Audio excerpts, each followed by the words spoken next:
We are very, very excited for this evening's Single Onion number 207. To begin, I'd like to say that we are gathered in celebration in Mohkinstsis, on the lands of the Treaty 7 people, including the Blackfoot from Siksika, Gaina and Bagani, the Dene from Tsuut'ina, and the Stoney Nakoda from Minithni, the Bearspaw, Chiniki, and Goodstoney First Nations.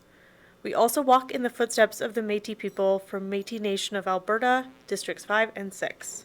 I'm going to hand things over. Please join me in giving a warm welcome to Kirk Miles, President of Single Onion.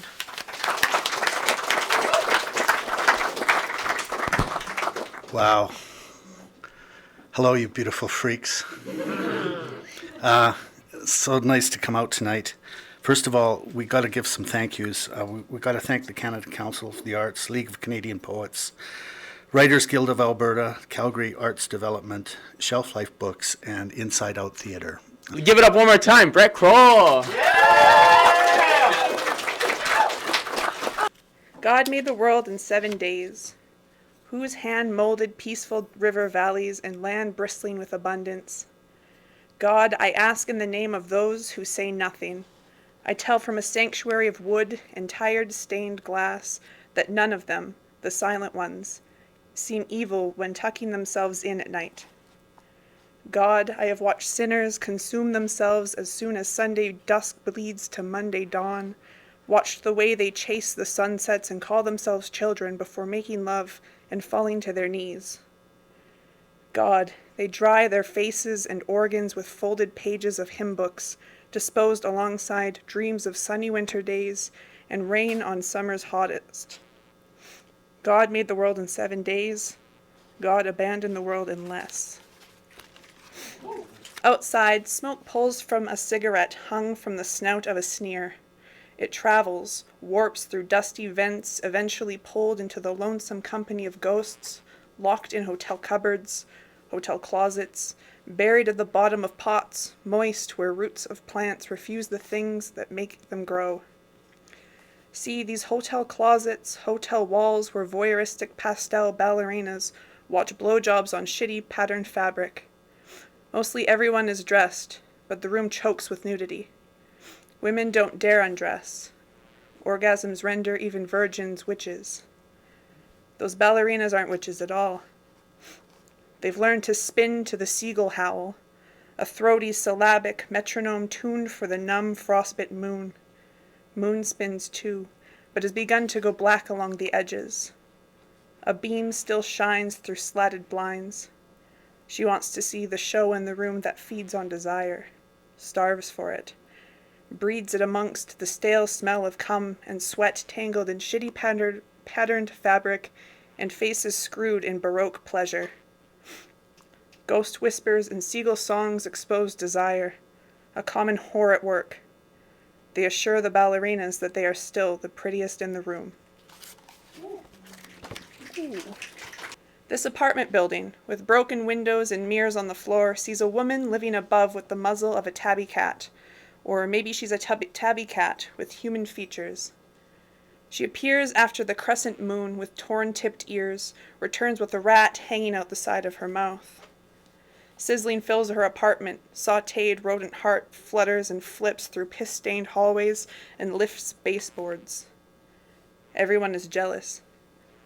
Those rodents know how to hide just as the crescent moon rises. They sit in little rat councils, basking in street lamps' light, just outside this apartment building, with broken windows and mirrors on the floor. There's a man living below whose feet bleed and bleed and bleed from walking across shards of glass to get his paper in the morning, afternoon, and evening. His toes drip, leave small pools for dog-faced janitors to drag boots and mops through. These janitors lick the taste from him from boot soles in the comfort of home. This man, with a table weighted down by dust, shares a home with magazines of women he could never claim.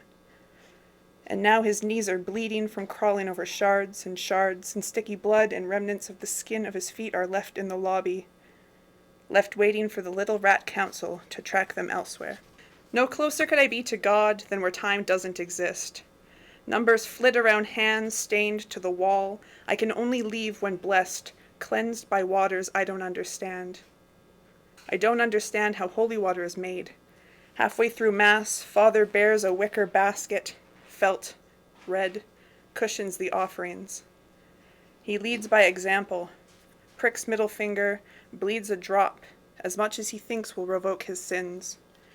He is blessed, cleansed, pleased. I see what he's done when the pew's empty. The altar boy fears telling the walls that he wishes to die, pricks middle finger, bleeds even as he leaves. The altar girl has a stain on the backside of her white robe, spreads, the perfect offering, bleeds even as she leaves. No closer could I be to God than trapped in his home, asking if he would indeed love me the less he knew about me. Unlike that altar boy, my finger not pricked. Unlike that altar girl, I will never bleed again. I can only leave when I understand, believe how God can scorn those composed by the biology and religion created by his hands. Unable to bleed, I stay. Holy water is just water. The wicker basket is just wicker, and numbers flit around hands. In the prairies, you learn to skip rocks over the grass after a fresh rain. You grow up between fields of corn and ripples of wheat. When rain bathes the hills, the illusion is a lake. Every kid should be able to skip rocks, so you teach yourself on the stubble of canola. You leave home to go to an actual lake. At nighttime, the actual lake is so beautiful, speckled with algae and the Big Dipper, you have to call your friend. When your friend picks up the phone, he tells you he's trying to sleep. Your company, a silent, empty phone line blares on the other end, toes sink into mud. Small pieces of mud slip between your crevices, embed for the journey home. All that is left of the lake when you return home is this earth displaced. In the daytime, you skip rocks and watch them sink into murk. Shadows lick the rocks out of sight. There is no fresh rain. At nighttime, the bottom of the lake is just as dark as during the daytime. You hope the sunken rocks have found their homes. In the prairies, there's an obligatory hometown bar visit every time you come home. You're surprised to see your high school math teacher pouring IPAs with too much foam. The golden ale sinks to the bottom, swirls around the base of the glass, swallowed by the tension of white on the surface. You wonder if the Big Dipper speckles the top within the bubbles. When your high school math teacher recognizes you, all he can say is, "Yeah, kid, looks like we all end up back here, huh?" You don't even drink your IPA, just skim the foam from the top with the underside of your tongue and walk right back out the front doors of that hometown bar. In the prairies, rain paints each blade of grass. Nighttime cocoons the town, but there in front of you, the illusion, a lake. You pick up a rock to skip it. 1, 2, 3. In the prairies, the rock does not sink. Yeah. Okay.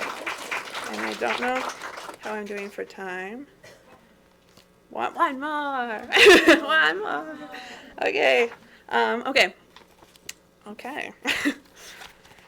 Forgive me, Father, for I have been baptized once in water, twice in whiskey, 3 times in blood. My last confession muddled behind white robes, Hosanna. I mixed depression and alcohol for the first time at your altar until the chalices were empty. And so were the pews, as I sat behind slotted wooden doors, bleeding to be heard.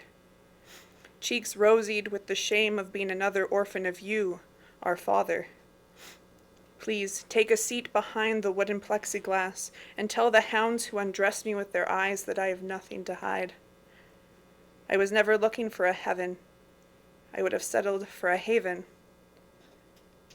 This is all I can remember. I am sorry for these and all my sins. Thanks, guys.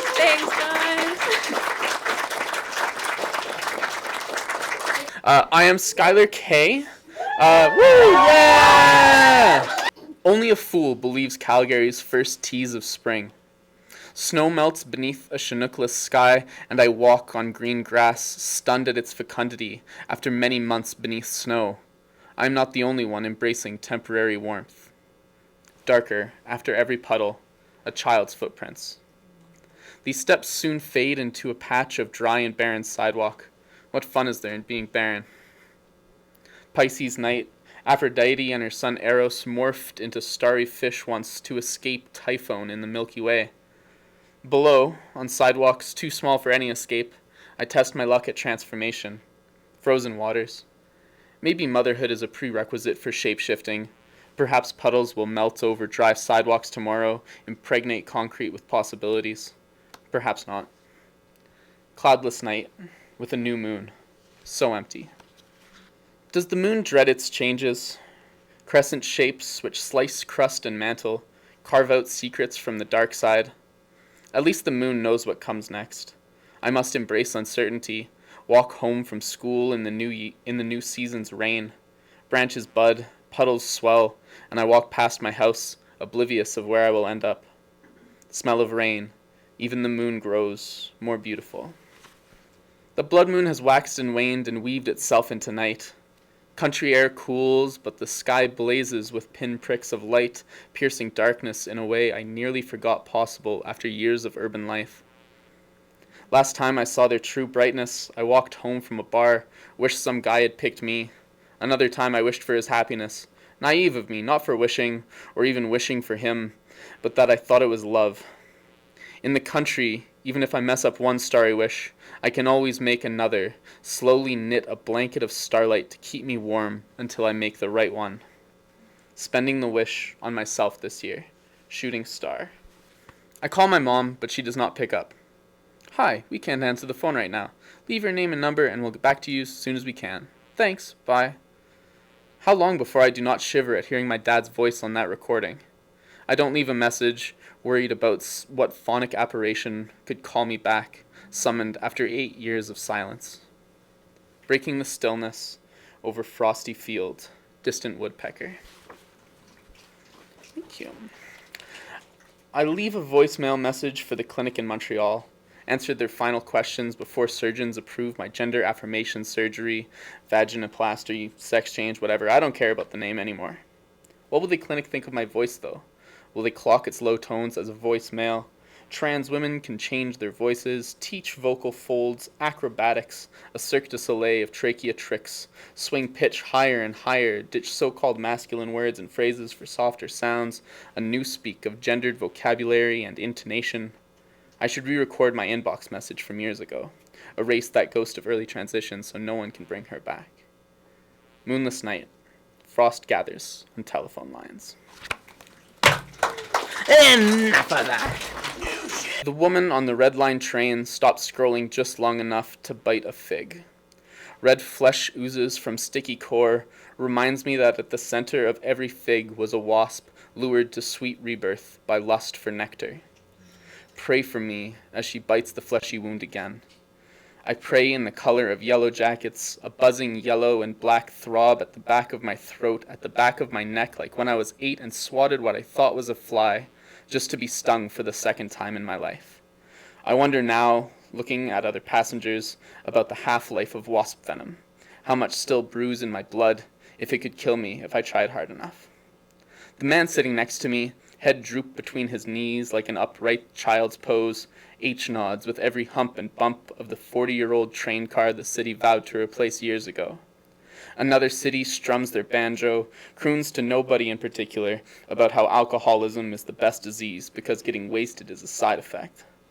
The man beside me tips over slightly as the train lurches to a halt, and he mutters his own prayer through an accent of pain, and I agree. I stand to get off at the next stop, leaving behind only one more prayer, that our next times will be better. Thank you very much. Another Sunday morning, another mass of masses marching to the cathedral, gawking me through God-colored glasses. Have they ever felt like Christ for a day? Paraded and trinary and damned between bread, followed, fingered, stuck. A car doesn't stop for me. A car stops for me, Questions the cross chain to my ear, like I, a big-dicked double D Deuteronomy, demanding new commandments. And why couldn't I be? I was once a Bible. I was once a boy. Outside this church, on my way to work, where all are welcome. Our first sex was my first sex sober. You insisted on leaving, and we snuggled asleep.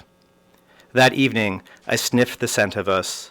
On sateen sheets, we recreated that memory, frequently, usually, daily, weekly, monthly. And sometimes I considered the second sense, studied the sides of our bed, where blame lay, our clashing nightstands, the unlit incense. Very, very kind, thank you. The next one is called On Calgary, and it's forthcoming with Room Magazine, which I'm very excited about. I came here for the walk back, the silicon lights, the fluorescent skies, this festivaled, soft-kissed city. Transit cars stop, crimson flushed and crimson flagged. Every river flooded, stampeded. Every passenger door stampeded. Our lipstick, oil, and horseshoed. You might come. Apartment, back. Both medial and caesura, I am, ikiom, the pause, the distance, lacuna, split, and symmetry, found and defined from an absence. On the mother tongue, the letter X was never muttered, a character created to define a half of me from my father, half my maker, with a Y, hui.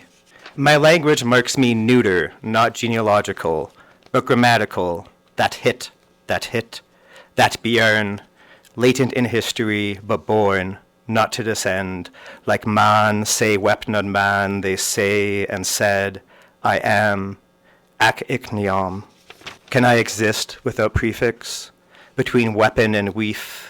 Can I say I am ikiom, without history, without air, though I'm many, and though I'm hair and hera? Ikiom yordagam, and today I am, middling in a language, so maybe tomorrow they can say they are. Family franchise carcinization in 10 parts. 3. Lobsters cage caught, aged as me. 8. It's always someone's birthday. 5. Brought together elastic band claws. 2. My family around me here, on the way here, then an ocean waiting. 6. The sea creatures and us submerged so the server comes through sounds of talking. 9. Empty shells, center of us. 7. The vacant bowls, center of us. 4. Lobsters live in those cages. 10. All of us crustaceaned have a home here. 1. The family house door, late and loud. I'm sitting in a man's apartment. He's commenting on my allure, my ability to draw people in. I call myself a manic pixie dream. He says, but you aren't one. You don't do it on purpose. Do any of them? Manic pixie dream is not a role you choose for yourself. It's a label a man puts on you when he decides he's interested. Colorful hair, underground music, alternative fashion, spontaneous, thrill-seeking, somehow interested in whatever our mediocre protagonist has to say. Ramona Flowers, Clementine, Summer, me, apparently. We'll meet somewhere like a bar or a bookstore. He'll be instantly attracted to me after seeing me do something he deems unique. We'll have deep intellectual conversations, and by that I mean he'll tell me all of his opinions, and occasionally I'll disagree with him. At some point, we'll do something crazy and spontaneous, like stargazing or riding the train without paying the fare. He'll tell me all about the time a girl broke his heart in 8th grade and how he hasn't trusted a woman since. I will sympathize for some reason. He gets to enjoy all the fun, quirky parts of my mental illness while I experience the worst of it off-screen, quietly, because I cannot be the burden in this relationship. That is not in the script. Can someone please tell me what I'm getting out of this relationship besides the responsibility of emotionally caring for a grown adult? I mean, it's not like he actually cares, right? He calls me beautiful because it's all he sees. That's what he thinks I want to hear. When I inevitably leave, he'll lament that he did everything right. I told her she was beautiful. What more did she want? Failing to recognize that I'm not even a she, not even a woman, but that doesn't fit his narrative, so it doesn't matter.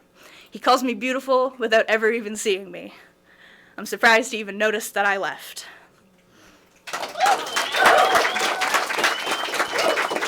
I have a bit of a thing for oranges. I see the sharing of fruit used often as a metaphor for love, care, and devotion, particularly oranges. The tedious yet gentle act of peeling a fruit, splitting the segments and passing them out. The profound love in such a small gesture, such a small object. I think of it often. So often, in fact, that I decided to share this sentiment with you. I read you one of my favorite poems, The Orange by Wendy Cope, and you slipped an orange into my bag the next day. I stared at that orange in the dark on my back porch until I couldn't feel my fingers from the cold. And when my neighbor found me crying about it, she said you and I should run away together, or at least go out for dinner. I told her I'm in love with you. She said, I'm sorry to hear that. A couple days later, I told you I felt seen, respected by you, that I'd never felt this before. This isn't that serious, you said. Maybe we should just be friends. And that once refreshing citrus taste turned bitter. The salt tears that poured contesting the sweetness I'd come to crave from you. I don't understand. You can't create romance where romance cannot be sustained. You can't put oranges in my bag and tell me we should just be friends. You can't tell me we should just be friends and tell me you have feelings for me. I don't even know if we can be friends. Don't plant seeds you can't care for. Don't climb trees without checking for stability. Don't pick fruit to share and take it away after giving me the most delicious taste. If we do stay friends, and I really, truly hope we do, I'm not going to send you any more poems. And please don't give me any more oranges. Yeah. Thank you. I've only got one more, and this one's probably my favorite of all the poems I've ever written. I've only been writing poetry for like 2.5 years, and this is an earlier one, but it has a very special place in my heart. Anytime I come to read it at anything like this, I have to read this one because it's special. It's important to me. It's called Paper Crane. All I can do is marvel as intricate beauty flows from your hands. I voice my awe, and you reply modestly, as if an ancient art form crafted as small as the breath I'm holding is somehow insignificant. You amaze me. The poets on stage speak of love, loss, pain, joy, but I am fixated on your hands. I am in awe of you. The poets on stage speak of beauty, and I am witnessing it flourish from your fingertips as you fold the wrapper I gave you. I want to be the crane. To hold your attention, to feel your care as you gently shape me into something beautiful. You make me want to do more, be more. You are leagues above me in talent and knowledge, yet I could never be jealous. I want to improve myself in order to keep up with you. I know I could never match you. I learned how to fold paper butterflies. Less intricate than a paper crane, but I don't need to be better than you. I just need us to have something to talk about. Thank you.